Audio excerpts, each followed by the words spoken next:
I am Alan Kurtz. I am the senior gameplay designer on Battlefield 3. I've been with DICE for about 7 years now. I started out on 2142.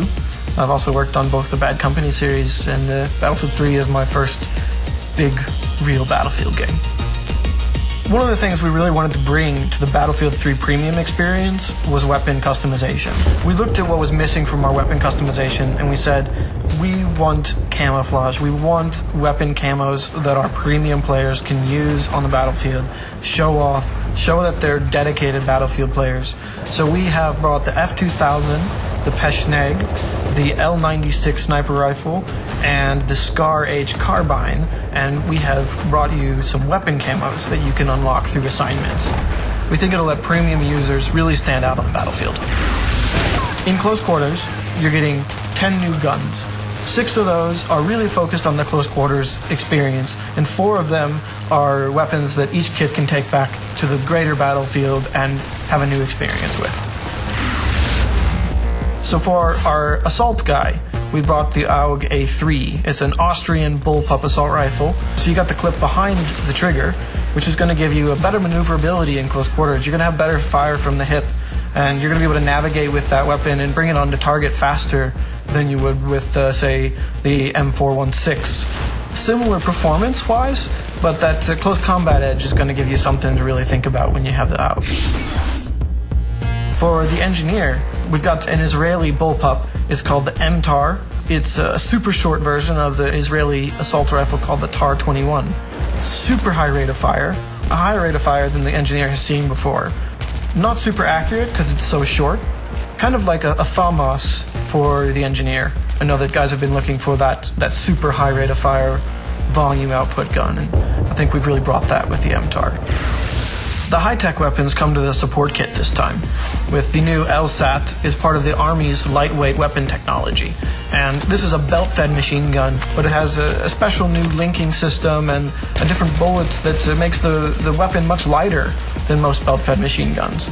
So it doesn't have a super top rate of fire, but it has a really good mobility, and it's kind of a nice blend between an M27 and an M249. Something that sits in the middle that you can use in close quarters, but you can put a bipod on it and hit some long range if you need to, and something that I think really fits in between those two. And I think support players will find that gives them an edge in these close quarters in combat.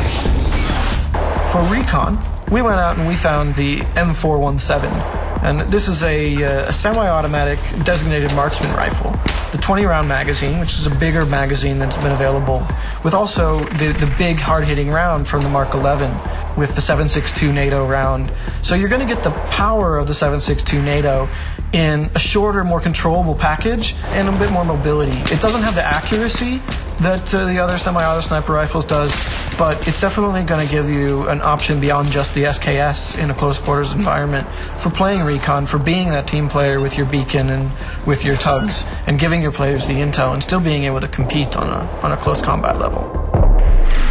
When we look at weapons, we've got the ones that are class specific. We also always have some all-kit weapons, our PDWs, our shotguns. And we looked at our personal defense weapons and we realized we didn't have something that was hard-hitting up close with a good rate of fire. So we looked at the M5K. It doesn't have a very big clip, but it fires a powerful 9mm round.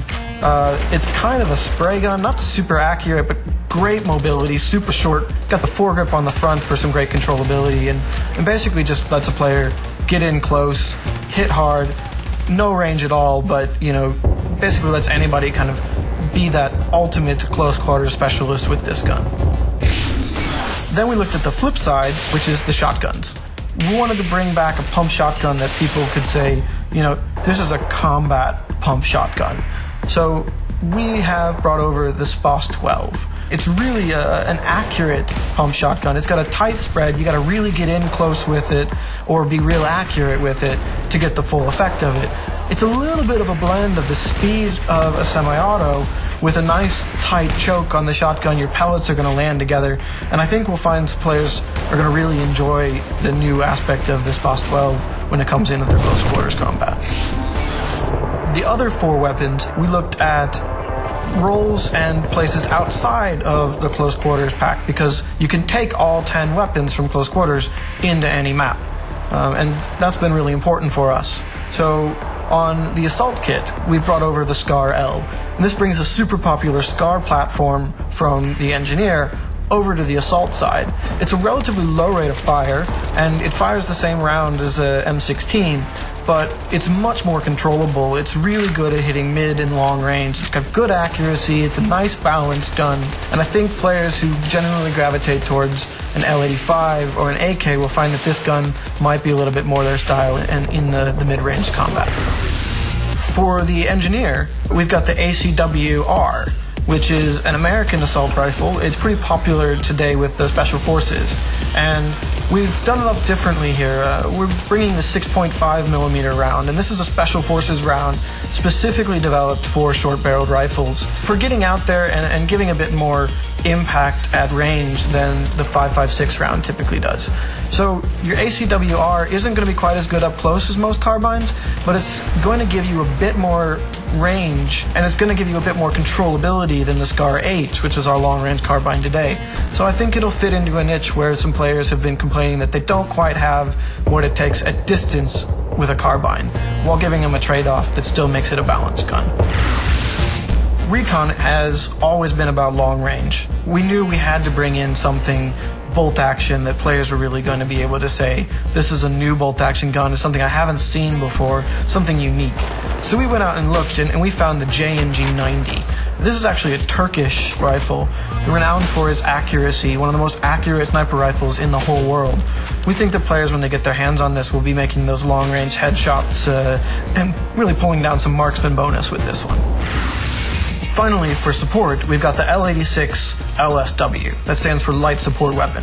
This is the British Army's light support weapon. It's a clip-based weapon. It's got about 42 rounds or so in the magazine, similar to an RPK or an M27, except this one's bullpup. This is the big brother of the L85 for the assault class. Super accurate, great on a bipod, but also has some mobility bonuses, so it'll let it double up in the close quarters environment, especially if you slap a laser sight on there or a foregrip, and you can really get a nice, good, accurate close combat light support weapon.